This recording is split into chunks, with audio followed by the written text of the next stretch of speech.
You think we're ready for this?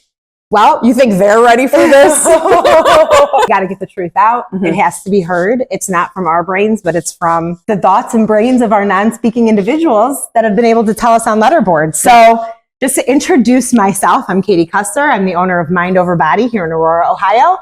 And we help coach non-speaking, limited speech or individuals with intense or complex motor profiles how to communicate with a letterboard. So go ahead and introduce yourself. I am Melody Rabora, and I am the founder of Angelo's Angels for Communication. And Katie and I work in collaboration with each other and our businesses. So explain to me, first of all, what open communication means. And if we were to ask you as a parent, say, when would a good time for this innovation and this technique of therapy be good to start for your child?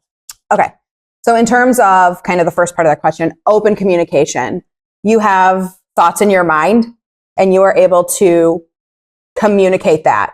And so our guys with having apraxia are able to really initiate that communication or initiate that body movement, that body language. So through the use of letterboards and motor training, we're able to help build those neural pathways, number one. So being able to communicate everything you're thinking in your mind. Okay, that's open communication. Okay. What age? Well, I would say probably 2-3 years old. You're really building on a lot of milestone skill sets. So I would say at 2-3 years old, get your child in here and start working on motor training, purposeful play, stacking the block. I stack a block, you stack a block, Yeah. I would say that. How old would you say Angelo was when he said he was able to actually read? He was about 3 years old when he said he was able to read and comprehend what it was he was reading. Yeah. Okay. So we are underestimating our children. 100%. Yeah. That cannot speak to us. And we're thinking that they're not able to do other things that they're probably picking up a little bit quicker than we are. Yeah. Correct. Let me explain a little bit about apraxia and what the difference between apraxia and the typical diagnoses that we are usually looking at, which is autism or Down syndrome or other non-speaking diagnoses alike. And what apraxia, it kind of encompasses all of the non-speaking or limited speech or motor profiles. When the brain has a very competent thought, the body is not responding. So what we are doing and why we want to shift that paradigm is because we need to let everybody know that we are dealing with very competent individuals and very able bodies.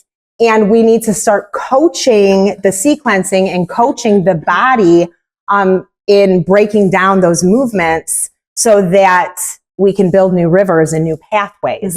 And so that's what we do here at Mind Over Body. And that's really what we would like to leave with the community, that we're dealing with a very competent person and we're always presuming competence. What would that mean to you for your family, for your son, and for other families alike? Right. Being overly congratulatory, which means, oh, wow, yay, look at her. First of all, Angelo's so sensitive to noise and high-pitched noises. So it's just irritating to him. And a lot of these individuals have those, sensory sensitivities. But he's 19.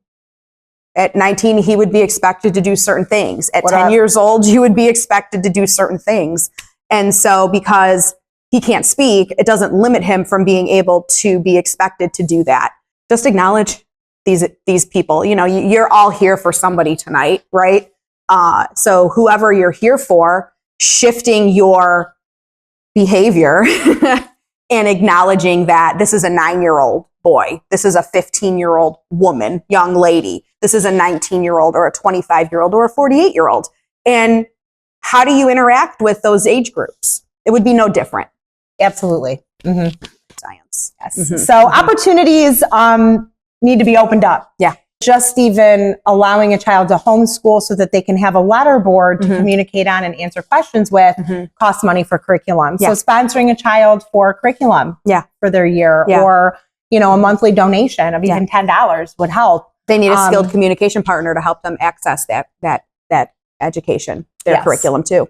So breaking down these barriers, like you said, they're not burdens because as parents, we love our kids to do whatever it takes to help them. And we know this is a big help.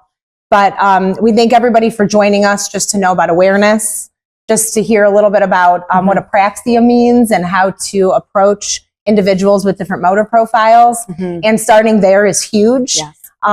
But please get in touch with somebody and let us know how this impacted you tonight. And we're excited to share more. Absolutely. Awesome. Thanks so Think much. that went. It went good. Yeah. But what are we doing here? Guys, what are you doing? People are here Oh for my the prep dinner. gosh. We have to get ready. Come on. Let's go.